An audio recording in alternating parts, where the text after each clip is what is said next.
Nah, teman-teman, jadi pada video kali ini yang pertama saya akan membahas mengenai uji normalitas Kolmogorov-Smirnov. Nah, jadi di sini ya ada sebuah pertanyaan ya, seorang karyawan toko elektronik Indah Jaya sedang mencatat daftar harga barang yang terjual selama 2 bulan dengan datanya sebagai berikut. Nah, ini ada datanya ya.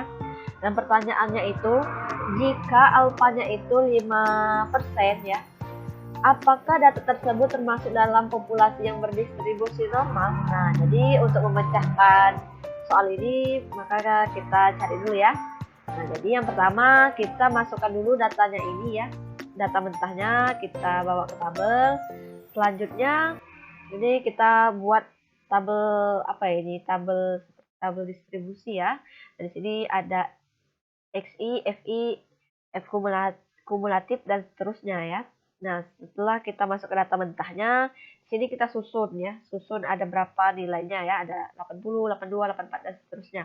Nah, FI ini kita mau mencari frekuensinya ya. Ada berapa sih data dengan 80, ada berapa data dengan 82. Nah, jadi caranya itu kita ketikkan sama dengan ini countif ya. Countif, ingat ya teman-teman, jangan sampai salah.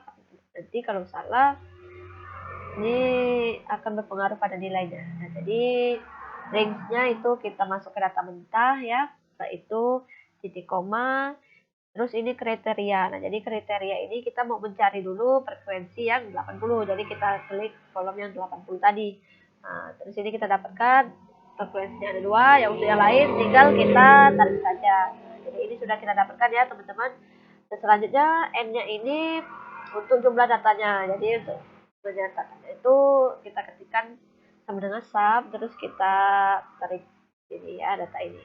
Nah, jadi kita dapatkan datanya itu ada 35.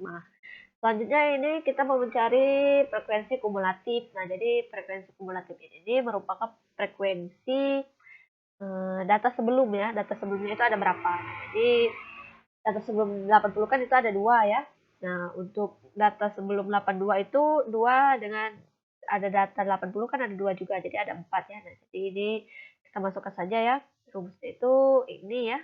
Data yang di 82 ini frekuensinya itu kita tambahkan dengan 2. Terus kita enter. Nah, untuk yang lain itu juga sama, tinggal kita tarik saja ya. Nah, kita dapat hasilnya. Selanjutnya kita akan menentukan Fs, di mana rumusnya itu frekuensi kumulatif dibagi dengan N ya, dengan banyaknya data. Nah, jadi frekuensi kumulatifnya ini kita sama dengan ya, kita masukkan rumusnya. Frekuensi kumulatif dibagi dengan banyaknya data. Nah, karena seluruhnya nanti akan dibagi dengan data yang sama, maka ini kita kunci atau kita tekan F4 ya. Nah, nanti setelah kita tekan F4 nanti akan muncul tanda dolar. Nah, selanjutnya kita enter dan ini tinggal kita tarik. Nah, begitu teman-teman ya. Selanjutnya kita akan menentukan Z, di mana Z ini rumusnya XI dikurang X bar dibagi dengan S, di mana S itu merupakan simpangan baku. Nah, karena rata-ratanya juga belum kita cari, maka di sini kita cari ya. Ini menggunakan rumus average ya. Average ini juga sudah saya masukkan ya, biar nanti teman-teman yang lain tidak lupa. Terus kita masukkan data mentahnya ya, ini data mentah. Terus kita enter kan. Nah, ini kita dapat ya rata-ratanya untuk simpangan baku itu STDEF ya, rumusnya STDEF S. Ingat STDEF S titik S ya, karena di sini banyak sekali ya macam-macam STDEF-nya. Jadi ini kita pilih STDEF titik S. Nah, selanjutnya kita masukkan lagi data mentahnya.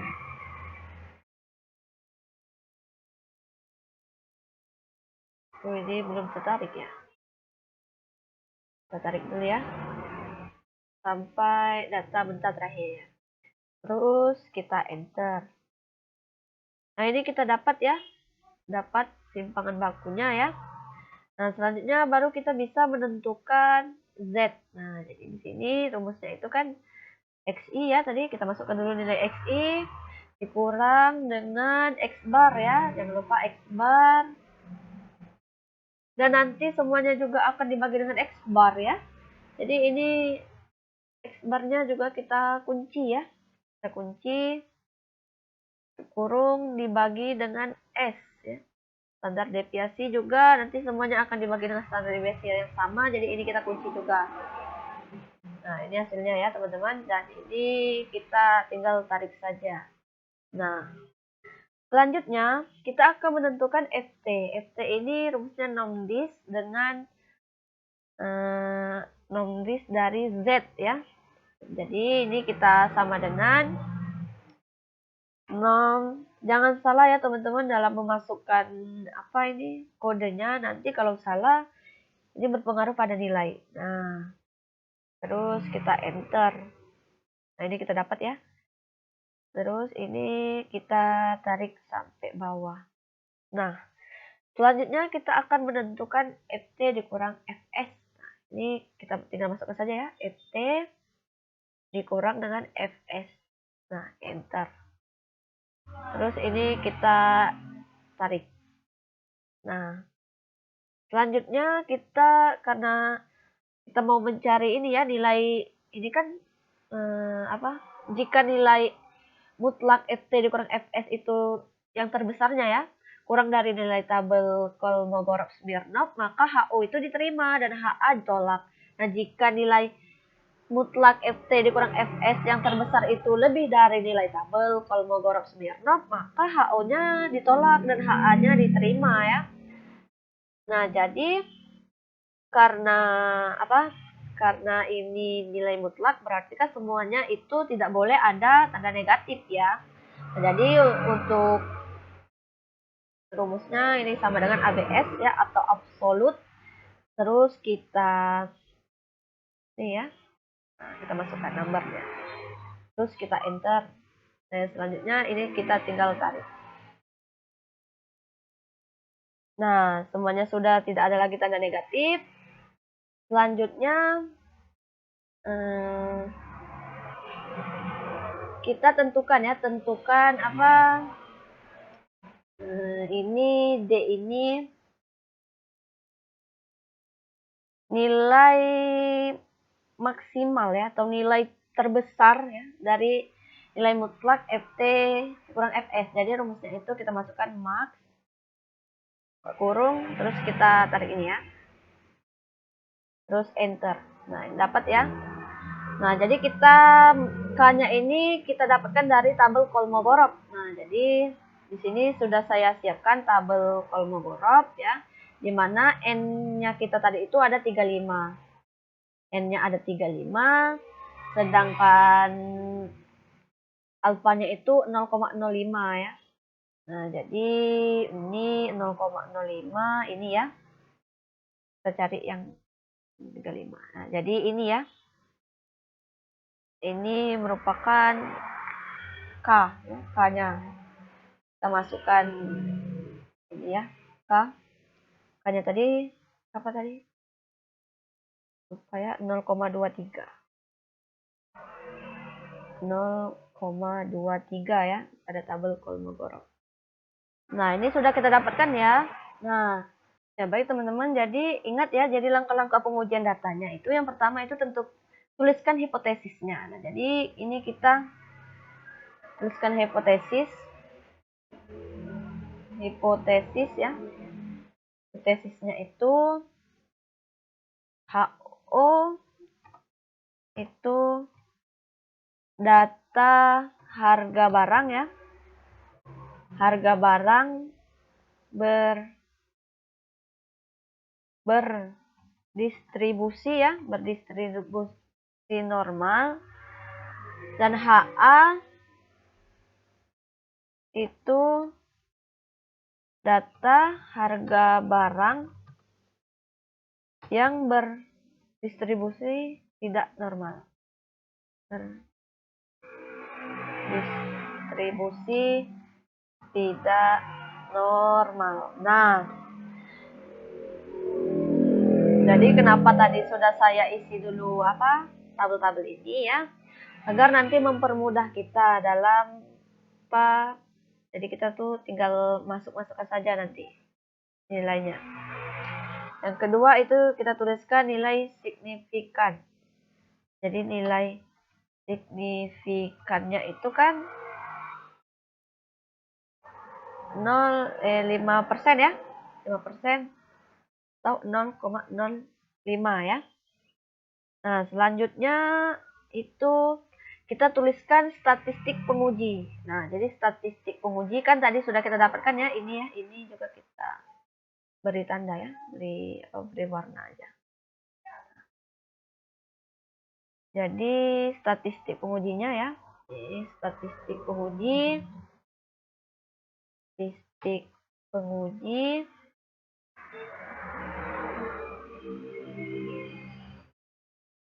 ini ya kita dapatkan FT ya. Nah, ini kan FT-nya ya, nilai mutlak FT dikurang FS terbesar kan ini ya. Nah, jadi ini pengujinya itu, ini kita copy saja ya, biar tidak susah. Copy, kita pastekan. Ini ya, ini kurang dari ya, karena kan 0,12 untuk tabelnya ya, nilai tabelnya itu kan 0,23. Jadi dia kurang dari nilai tabel ya. Ini nilai tabel ya. Dengan nilai FT ini tadi ini ya, nilainya 0,12 ya. Sampai terusnya ya. Kurang dari 0,23.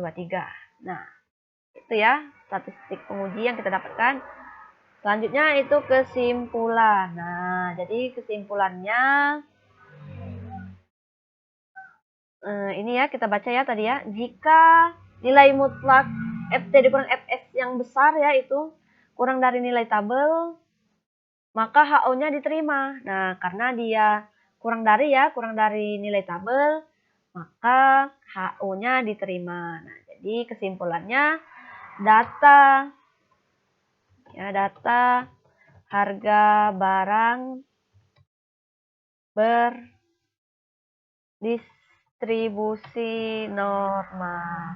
Nah, jadi kesimpulannya ini ya, kita dapatkan kesimpulannya bahwa data harga barang itu berdistribusi normal.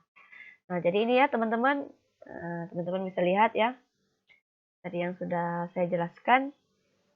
Selanjutnya kita akan lanjut lagi dengan uji homogenitas. Jadi di sini kita lanjut ya, di sini kita akan membahas mengenai uji homogenitas. Nah, jadi uji homogenitas ya, di sini ada soal ya, seorang guru olahraga mencatat data nilai badminton ya, maaf ini ada kesalahan ya, badminton dan voli 15 orang siswa yang dirangkum dalam sebuah tabel.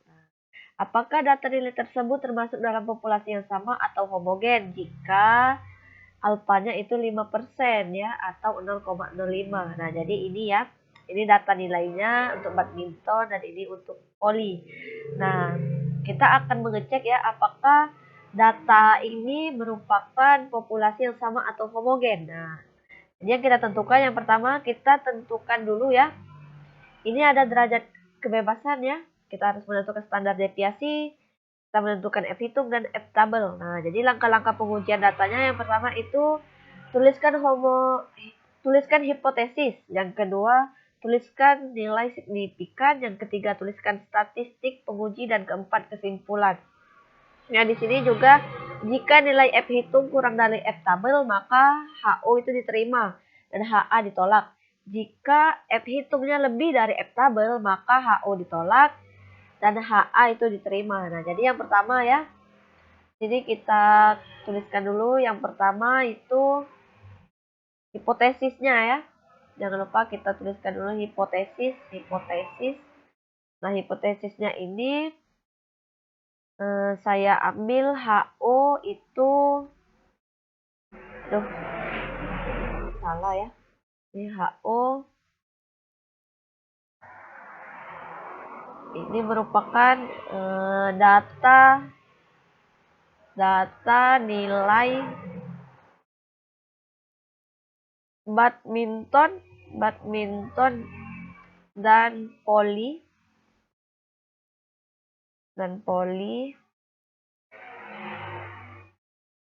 dengan populasi yang sama atau homogen ya, atau homogen. Dan untuk HA-nya ini tinggal kita rubah aja ya. Untuk HA ini data nilai badminton dan voli dengan populasi yang tidak sama dan populasi yang tidak sama atau tidak homogen ya, atau tidak tidak homogen. Nah, jadi ini ya hipotesisnya, HA-nya itu data nilai badminton dan voli dengan populasi yang sama atau homogen, sedangkan HA-nya itu data yang tidak sama atau tidak homogen ya. Yang kedua itu kita tentukan nilai signifikannya. Nah, jadi nilai signifikannya ini ya tadi sudah kita dapatkan ya tadi nilai signifikannya. Ini kita tulis dulu. Nilai signifikannya itu 5% ya. 5% atau ini sama saja dengan 0,005 ya. 0,05. Nah, yang selanjutnya kita tentukan statistik penguji. Nah, jadi statistik penguji ini yang pertamanya kita harus mencari derajat kebebasan. Karena di sini derajat kebebasan itu kan rumusnya N dikurang 1. N-nya sudah kita ketahui ini ada 15 ya. Jadi 15 dikurang dengan 1 ya. Dikurang dengan 1 berarti itu 14. Nah, jadi derajat kebebasan untuk badminton itu ada 14 dan voli juga sama ya. Karena 15 juga ya yang kita ujikan 14.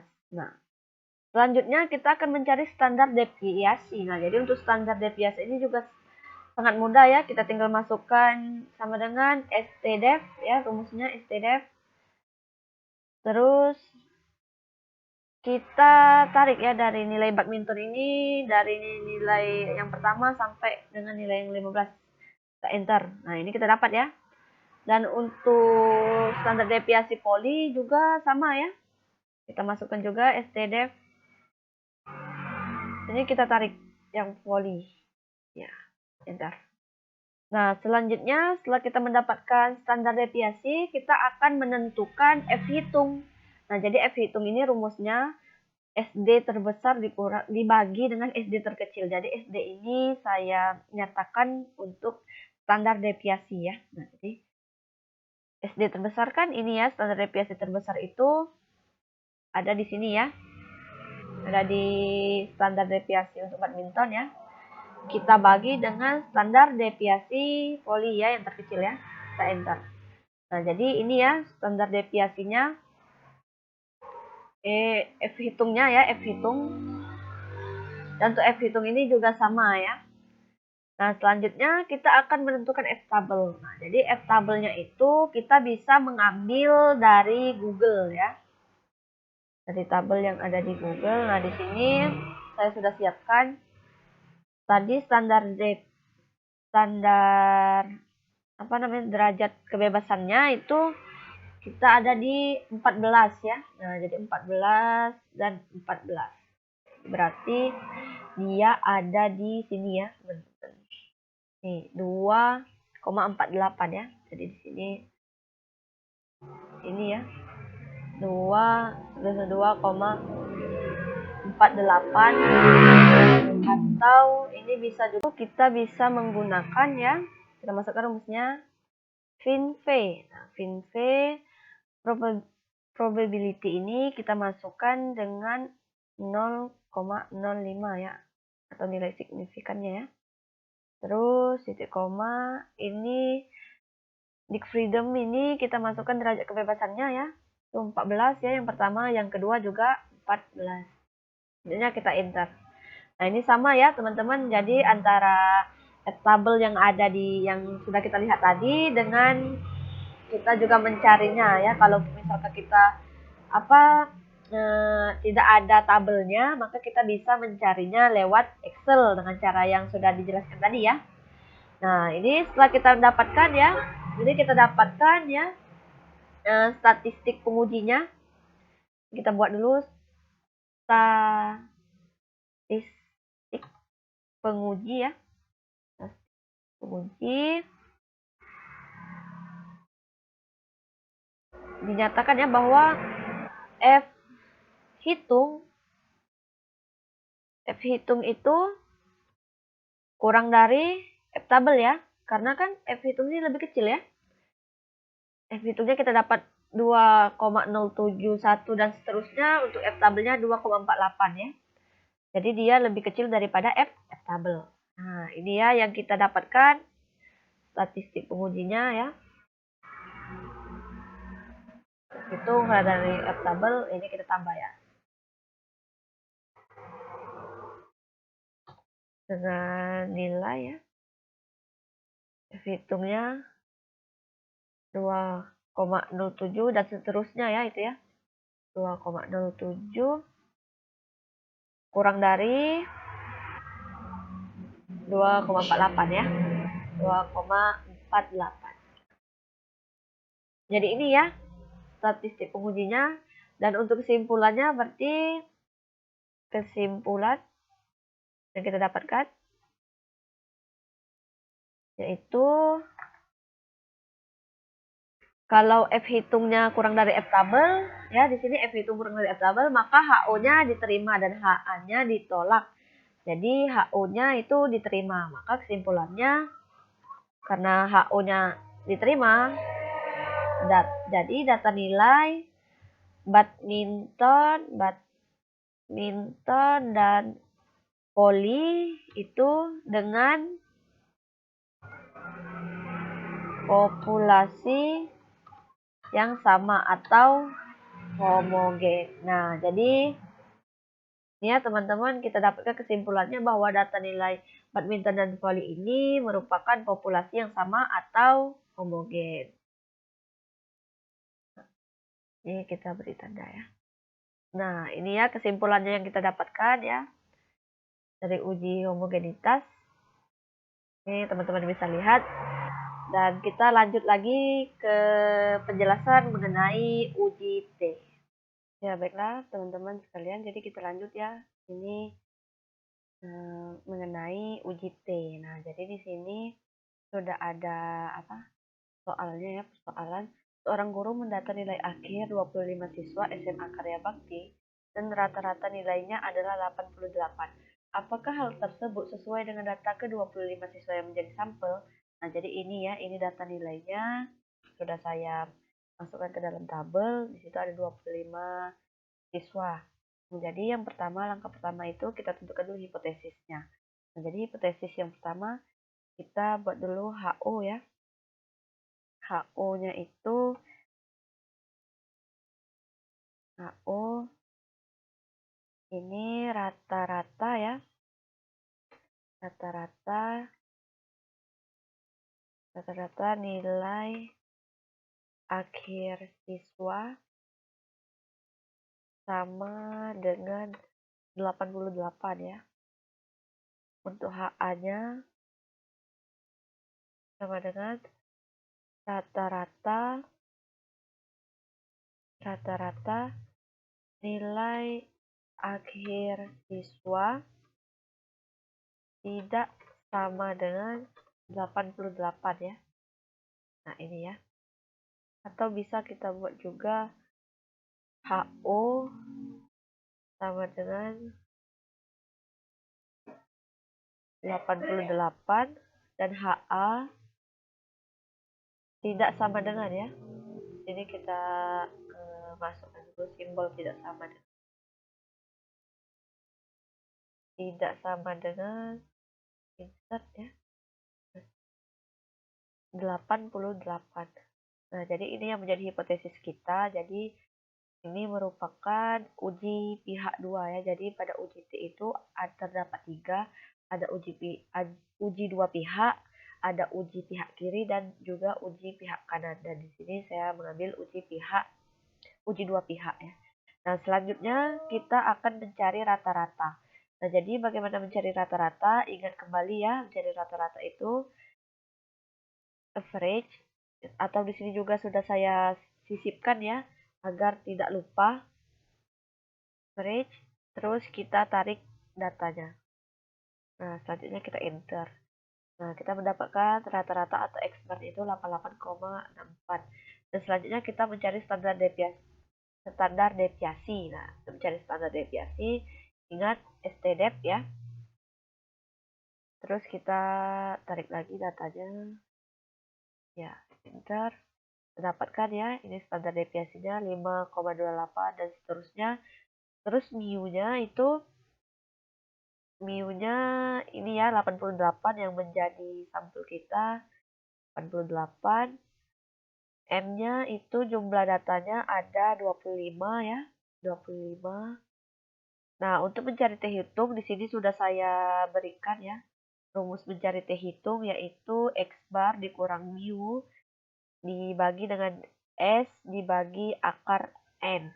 Nah, jadi di sini kita masukkan ya rumusnya. Kurung X bar ya. Nah, X bar dikurang dengan mu-nya tadi ada 88, tutup kurung ya. Terus dibagi dengan standar deviasi ya. Standar deviasi ini jangan lupa kita kasih dulu itu ya. Standar deviasi. Terus kita bagi dengan akar N. Jadi untuk mencari akar itu masukkan rumus SQRT ya. SQRT akar 25 ya. Kurung. Ingat ya, jangan sampai salah dalam memasukkannya. Nanti kalau salah bisa terjadi kesalahan ya nanti ya. Hasil akhirnya ya selesai. Nah, jadi ini kita dapat ya T hitungnya 0,60 dan seterusnya ya. Dan selanjutnya itu T tabel. Jadi untuk mencari T tabel itu menggunakan tin V ya. Tin V. Nah, ini ya, ini kan sudah sudah saya masukkan juga ya agar tidak lupa. Nah, probability-nya itu 0,05 ya. Seperti biasa yang sudah saya jelaskan pada penjelasan uji Kolmogorov ya sama uji homogenitas juga sudah saya jelaskan ya mengapa 0,05 ya. Karena derajat yang kita ambil itu 5% ya atau 0,05. Nah, selanjutnya freedom-nya itu kita masukkan, kan ini datanya ada 25. Nah, untuk mencari derajat kebebasannya itu N dikurang 1, berarti 25 dikurang 1 yaitu 24 ya. Jadi kita tinggal masuk ke 24 terus kita enter. Nah, di sini sudah kita dapatkan T hitungnya 0,60 dan seterusnya, untuk T tabelnya 2,063 dan seterusnya. Nah, di sini dapat kita simpulkan ya. Jadi di sini kita buat kesimpulan ya. Ketiga itu kesimpulan. Kesimpulannya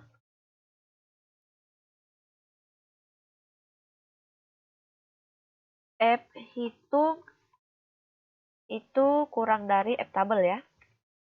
F itu kurang dari F tabel dengan dengan nilai F hitungnya 0,65 dan seterusnya ya. Kurang dari 2,063 dan seterusnya. Maka seperti yang tadi, kalau F hitungnya kurang dari F tabel, maka HO-nya diterima. Nah, maka HO-nya diterima ya.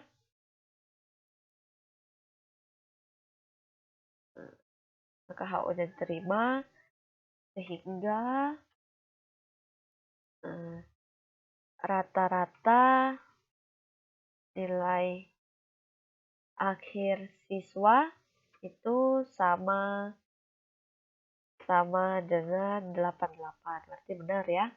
Ini kesimpulan yang bisa kita ambil ya. Ini kita beri warna biar jelas. Nah, jadi kita dapatkan ya dari dari sampel ini memang benar bahwa rata-rata nilainya itu 88 karena F hitungnya itu kurang dari F tabel. Mungkin itu saja yang dapat saya sampaikan ya. Lebih dan kurangnya saya mohon maaf. Bila ada kesalahan kata saya mohon ampun. Saya akhiri wassalamualaikum warahmatullahi wabarakatuh.